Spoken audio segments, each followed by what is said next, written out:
क्या आपको पता है, आज हमारी पूरी आबादी का आधे से ज्यादा हिस्सा यानी 50% से ज्यादा लोग किसी न किसी पाचन तंत्र की समस्या से जूझ रहे हैं। कभी गैस, कभी एसिडिटी, कभी कब्ज, कभी पेट में जलन, और कई बार तो ये छोटी छोटी लगने वाली दिक्कतें बड़ी बीमारियों का कारण बन जाती हैं। पर सवाल ये है, आखिर ऐसा क्यों हो रहा है?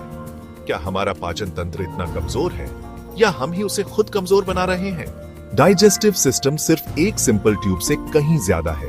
यह असल में ऑर्गन्स का एक बहुत ही कॉम्प्लेक्स और इंटेलिजेंट नेटवर्क है जो हमारे ब्रेन के साथ लगातार कम्युनिकेट करता है। इसे अक्सर हमारा दूसरा ब्रेन भी कहा जाता है क्योंकि यह हमारे मूड और ओवरऑल हेल्थ पर गहरा असर डालता है। इसे एक सोफिस्टिकेटेड प्रोसेसिंग प्लांट की तरह समझें जो 24 घंटे काम करता है और आपके खाए हर निवाले को एनर्जी और बिल्डिंग ब्लॉक्स में बदलता है। यह रिमार्केबल सिस्टम आपके खाए हुए अलग अलग फ्रूट्स, ब्रेड्स, वेजिटेबल्स, प्रोटीन को लेता है और उन्हें उनके फंडामेंटल कंपोनेंट्स जैसे ग्लूकोज और अमीनो एसिड्स में तोड़ता है। यह प्रोसेस हमारी ग्रोथ, रिपेयर और रोजमर्रा की एनर्जी के लिए बेहद जरूरी है क्योंकि यही वो विटामिन और मिनरल्स हैं जो आपकी बॉडी की हर एक सेल को फ्यूल करते हैं। डाइजेशन की इनक्रेडिबल जर्नी पेट में शुरू नहीं होती।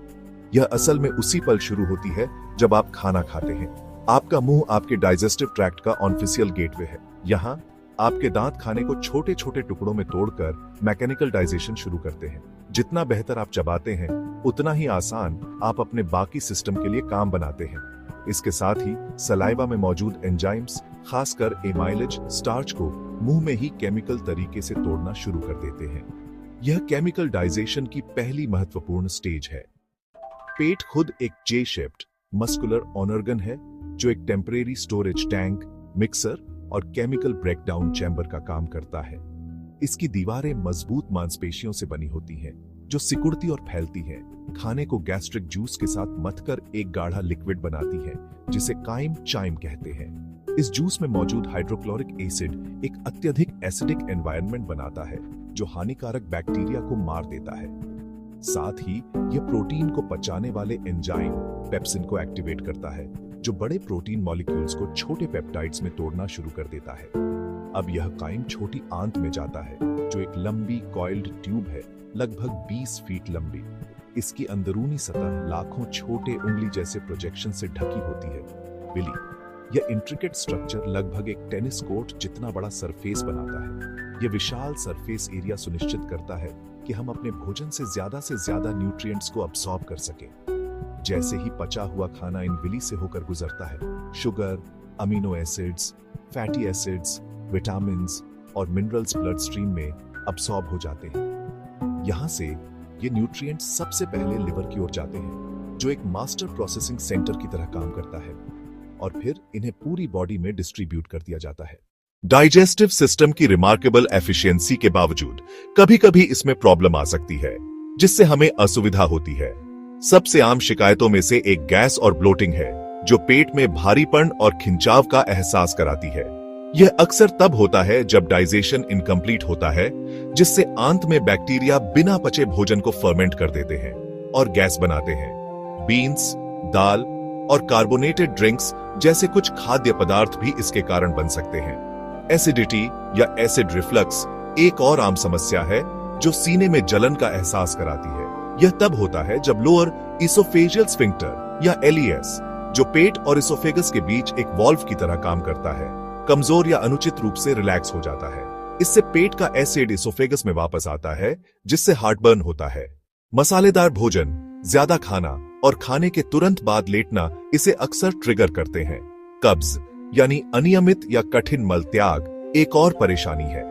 यह अक्सर डाइट में फाइबर की कमी, पर्याप्त पानी न पीने या शारीरिक गतिविधि की कमी के कारण होता है। जब अपशिष्ट कोलन में बहुत धीरे धीरे गुजरता है तो कोलन उससे ज्यादा पानी अब्सॉर्ब कर लेता है। इसके परिणाम स्वरूप मल कठोर, सूखा और पास करने में मुश्किल हो जाता है जिससे पेट में दर्द और भारीपन महसूस होता है। इसके विपरीत है डायरिया यानी दिन में कई बार ढीला पानी वाला मल आना। यह तब होता है जब अपशिष्ट बड़ी आंत से बहुत तेजी से गुजरता है जिससे शरीर को पर्याप्त पानी अब्सॉर्ब करने का समय नहीं मिलता।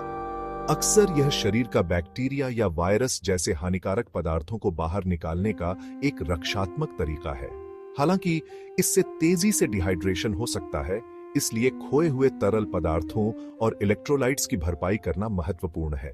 हम जिन कई डाइजेस्टिव प्रॉब्लम्स का अनुभव करते हैं वे हमारी डेली हैबिट्स का सीधा परिणाम होती हैं। सबसे महत्वपूर्ण दोषियों में से एक प्रोसेस्ड फूड से भरपूर डाइट है। एक और विनाशकारी आदत है बहुत तेजी से खाना। जल्द निगलने से आप हवा भी निगलते हैं। हवा ब्लोटिंग और डकार का कारण बनती है। क्रॉनिक स्ट्रेस डाइजेशन का साइलेंट एनिमी है। स्ट्रेस पर बॉडी फाइट या फ्लाइट मोड में जाती है। ब्लड फ्लो डाइजेस्टिव सिस्टम से हटा लिया जाता है। एक अनियमित लाइफस्टाइल आपकी आंतरिक घड़ी बिगाड़ता है। अनियमित भोजन के समय, खराब नींद, डिहाइड्रेशन, ये सब मिलकर क्रॉनिक समस्या बना देते हैं। जैसे नेगेटिव हैबिट्स आपके डाइजेशन को नुकसान पहुंचा सकती है, वैसे ही पॉजिटिव हैबिट्स अपनाने से यह एक मजबूत सिस्टम में बदल सकता है। एक हेल्दी गट के लिए सबसे फंडामेंटल हैबिट है होल एंड प्रोसेस्ड फूड्स को प्रायोरिटाइज करना।